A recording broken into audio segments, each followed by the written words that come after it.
Bismillahirrahmanirrahim. Pemirsa channel Islam kita berbahagia. Alhamdulillahirrabbilalamin. Wassalatu wassalam ala rasulullah wa ala alihi wa ashabihi ajmain, amma ba'du. Pada episode yang lalu kita pernah membahas tentang ilmu tauhid. Maka selanjutnya ada hal yang perlu untuk ketahui sebelum kita sampai pembahasan kepada lanjutan ilmu tauhid itu. Harus diketahui ada 3 aspek hukum. Pertama, namanya hukum akal. Hukum akal ini menetapkan ada hukum akal yang bersifat wajib hasilnya, ada yang bersifat mustahil hasilnya, dan ada bersifat jaiz hasilnya. Nah, ini dalam kategori hukum akal. Nah, ini yang dilanjutkan nanti pada bahasan berikutnya secara mendalam, disebut dengan sifat-sifat 20 sifat. Nah, kemudian ada hukum disebut dengan hukum syariah atau fikih Islam. Yaitu fikih Islam itu diberikan definisi oleh para ulama dengan definisi al-ilmu bil ahkami syar'iyyati al-amaliyati al-muqtasabu min adillatiha at-tafsiliyah. Itu ilmu-ilmu terkait dengan hukum syariah yang diamalkan, dipraktikkan, dan diambil dari dalil-dalil yang terperinci. Nah, hukum syariah ini disimpulkan menjadi berapa kategori hukum. Seperti 1, wajib, haram, sunnah, makruh, mubah, batal. Nah, ini termasuk dari hukum-hukum syariah. Kenapa perlu dibahas ini? Supaya tidak bercampur pengertian wajib menurut hasil hukum akal dan hasil dari hukum fikih atau syariah tadi itu. Karena ketika kita bilang wajib menurut fikih, ya wajib maksudnya wajib berkenaan dengan perbuatan mukallaf yang berkesimpulan jadi wajib berdasarkan dalil-dalil terperinci, seperti wajib mengerjakan sholat. Bukan wajib menurut akal, wajib berdasarkan dalil Al-Quran, Sunnah, kemudian ijma' atau qiyas dan seterusnya. Ini disebut dengan wajib menurut akal, menurut fikih. Oleh karena itu, para ulama memberikan definisi wajib menurut fikih adalah perbuatan yang diberikan pahala, ganjaran kalau dikerjakan, dan diberikan dosa kalau tidak dikerjakan. Ini wajib menurut fikih. Sementara wajib menurut akal, logika kita, hasil dari cermatan ulama, menurut logikanya wajib adalah sesuatu yang diterima oleh akal tentang adanya. Itu wajib. Sementara mustahil sesuatu yang tidak diterima oleh akal tentang adanya. Nah, ini perbedaan wajib menurut fikih dan wajib menurut istilah.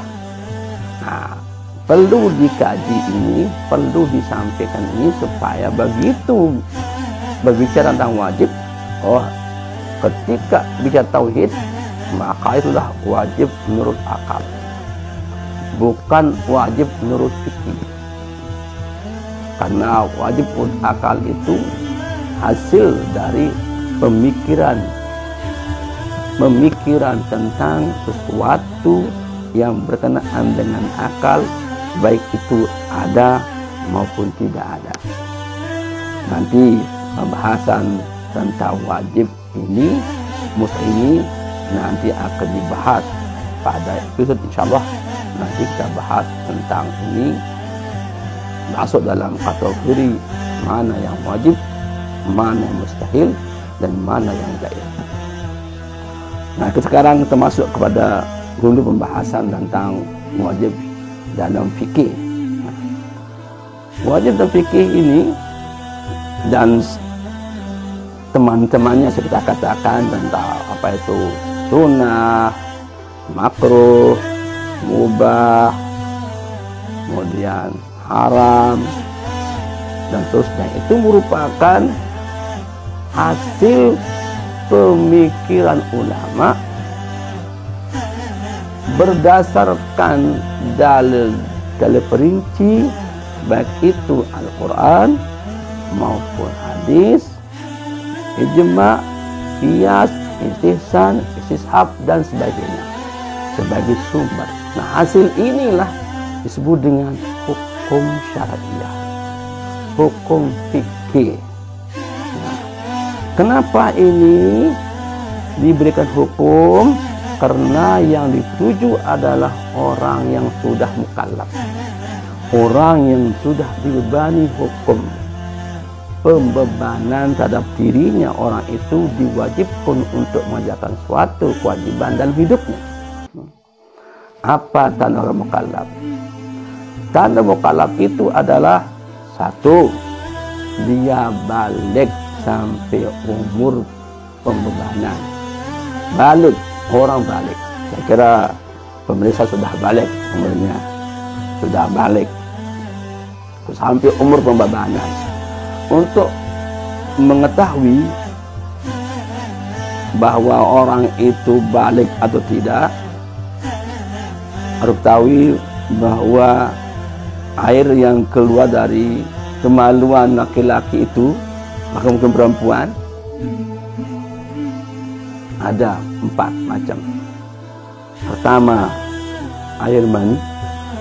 Kedua, kencing. Ketiga, mazi. Keempat, wadi. Nah, ini dibedakan supaya mana antara mani dan mazi dibedakan.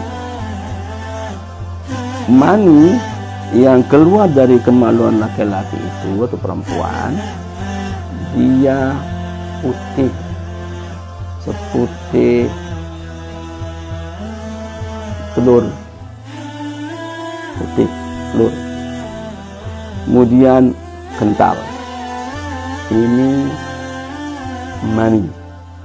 Dengan cara keluarnya itu, dia keluar ketika tegang dan terasa lezat. Ini disebut dalam kitab Fathul Mu'in supaya jelas ini. Itu kalau itu keluar berarti itu mani. Maka ketika itu dia wajib mandi. Nah, seandainya ada laki-laki yang begitu umur bisa dia sudah masuk dalam kategori balik.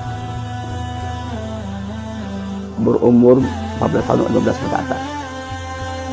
Kedua yang keluar dari kencing laki-laki itu, dari kemaluan laki itu adalah mazi. Nah, mazi ini hukumnya jis, sama dengan kencing.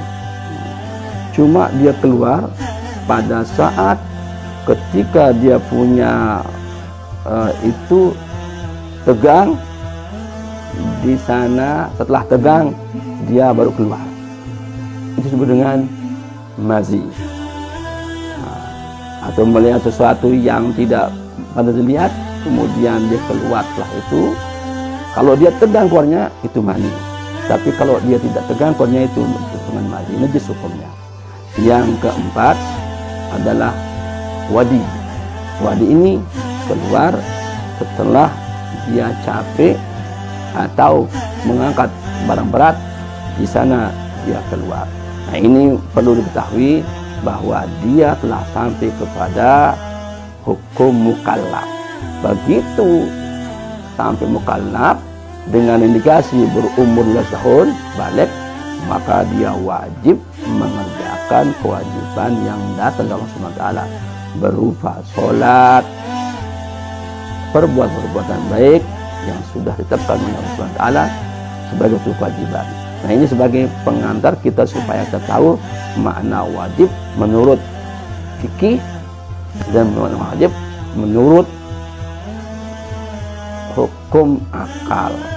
Nah, hukum akal menghasilkan kepada sifat wajib pada Allah, sifat mustahil, dan sifat jaiz.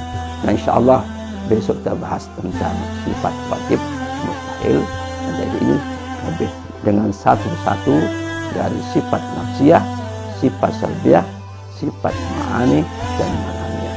Demikian. Assalamualaikum warahmatullahi wabarakatuh.